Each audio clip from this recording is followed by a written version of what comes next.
Hello மக்களே! எல்லாரும் எப்படி இருக்கீங்க? இன்னைக்கு நம்ம என்ன பார்க்க போறோம் அப்படின்னா, காளான் பிரியாணி எப்படி செய்யலாம் அப்படின்னு தான் பார்க்க போறோம். சிம்பிளா இப்போ நான் காளான குட்டி குட்டியா கட் பண்ணி நல்லா தண்ணிய கொதிக்க வச்சுக்கிறேங்க. ஏன்னா, அதில இருக்க அந்த அழுக்கெல்லாம் போகணும் இல்லையா? அதனால சுடுதண்ணி நல்லா கொதிக்க விட்டுட்டு, அதில கட் பண்ண காளான போட்டு ஒரு 2லேருந்து 3 நிமிஷம் வச்சு அப்படியே இறக்கி வச்சுர்றேங்க. அந்த தண்ணியிலேயே அப்படியே இருக்கட்டும். அந்த கேப்ல நான் வடை ச அ குக்கர் அடுப்புல வச்சு தேவையான அளவுக்கு எண்ணெய் சேர்த்துக்கிறேன். எண்ணெய் சேர்த்ததுக்கப்புறம் கொஞ்சமா சோம்பு சேர்த்துட்டு, ஹோல் ஸ்பைசஸ் சேர்த்துக்கிறேன்.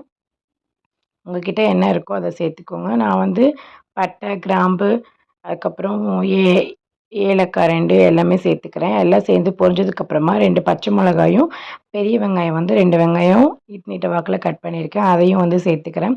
நல்லா இது பொன்னிறம் ஆகுற வரைக்கும் நல்லா வணக்கிக்கோங்க. நல்லா வணங்குனதுக்கப்புறம் இஞ்சி பூண்டு பேஸ்ட் இருக்கு இல்லையா? அத நான் அரைச்சு எடுத்துட்டு சேர்த்துக்கிறேன். இஞ்சி பூண்டு பேஸ்ட்டோட அந்த பச்சை வாசனை போற அளவுக்கு நல்லா ஃப்ரை பண்ணதுக்கப்புறம், தக்காளி கட் பண்ணி போட்டா பசங்க எடுத்து வச்சுருவாங்க. ஸோ நான் அதையுமே அரைச்சு தான் சேர்த்துக்கிறேன். 2லேருந்து 3 தக்காளி நான் சேர்த்துருக்கேன். சேர்த்து நல்லா அரைச்சு ஃபைன் பேஸ்ட்டா அரைச்சதுக்கப்புறம் இதில சேர்த்து நல்லா அதோட பச்சை ஸ்மெல் போற அளவுக்கு நல்லா வணக்குனதுக்கப்புறமா, பிரியாணிக்கு தேவையான அளவு கொஞ்சமா மஞ்சத்தூள் சேர்த்துக்கிறேன். அதுக்கப்புறம் பிரியாணி மசாலா தாங்க சேர்த்துக்கிறேன். நான் வேற எந்த மசாலாவும் சேர்த்துக்கல. பிரியாணி மசாலாவும் கொஞ்சமா 2லேருந்து 2 டேபிள் ஸ்பூன் அளவுக்கு தயிர் சேர்த்துக்கிறேங்க. தயிர் சேர்த்து கொஞ்சம் கல்லுப்பு சேர்த்து நல்லா வணக்கிக்கிறேன்.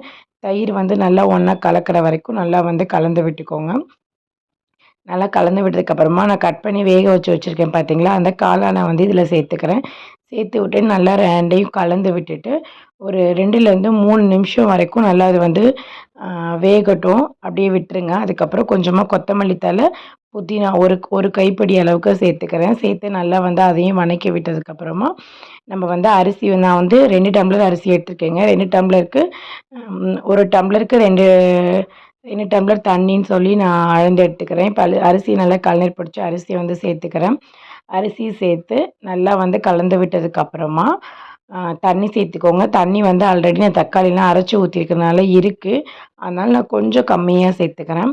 கம்மியா சேர்த்து இந்த ஸ்டேஜ்ல உப்பு, காரம் எல்லாம் சரியா இருக்கான்னு பார்த்துக்கலாம். உங்களுக்கு காரம் பத்தல, உப்பு தேவை அப்படின்னா நீங்க சேர்த்துக்கலாம். நான் எந்த ஒரு மசாலா தூளும் சேர்க்கலங்க. வெறும் பிரியாணி மசாலா மட்டும் தான் வச்சுருக்கேன். சிம்பிளா வேற எதுவும் சேர்க்காம இது மட்டும் தான் சேர்த்து வச்சுருக்கேன். இப்போ எல்லாம் கரெக்ட்டா இருக்கனால குக்கர் விசில் போட்டு மூடி வச்சுர்றேன். நான் 1 விசில் விட்டா போதும். என்னோட அரிசி 2 விசில் விட்டா குழஞ்சிருங்க. நான் 1 மட்டும் தான் விடுறேன். 1 மட்டும் விட்டு இப்போ விசில் இறங்கிருச்சு. ஆஃப் பண்ணா சூப்பரா கம கமன்னு சூப்பரான காளான் பிரியாணி ரெடி ஆயிடுச்சு. நீங்க இதில லாஸ்ட்டா லைட்டா நெய் சேர்த்தீங்க அப்படின்னா, செம்ம அட்டகாசமா சூப்பரா இருக்கும். நாங்க இன்னைக்கு வாழை இலை போட்டு சூப்பரா அத காளான் பிரியாணி, அதுக்கப்புறம் காளான் கிரேவி, முட்டை வச்சு சாப்பிட்டாச்சு. உங்களுக்கு இந்த மாரி காளான் பிரியாணி வச்சு சாப்பிட்டா பிடிக்குமா? அப்படின்றத மறந்துடாம கமெண்ட் பண்ணுங்க. இந்த வீடியோ பிடிச்சிருந்துச்சு அப்படின்னா, லைக் பண்ணுங்க, ஷேர் பண்ணுங்க, கமெண்ட் பண்ணுங்க. மறந்துடாம சுதா சசி விலாக்ஸ சப்ஸ்கிரைப் பண்ணிக்கோங்க. நெக்ஸ்ட் ஒரு விலாக்ல பார்க்கலாம். டாடா! பபாய்!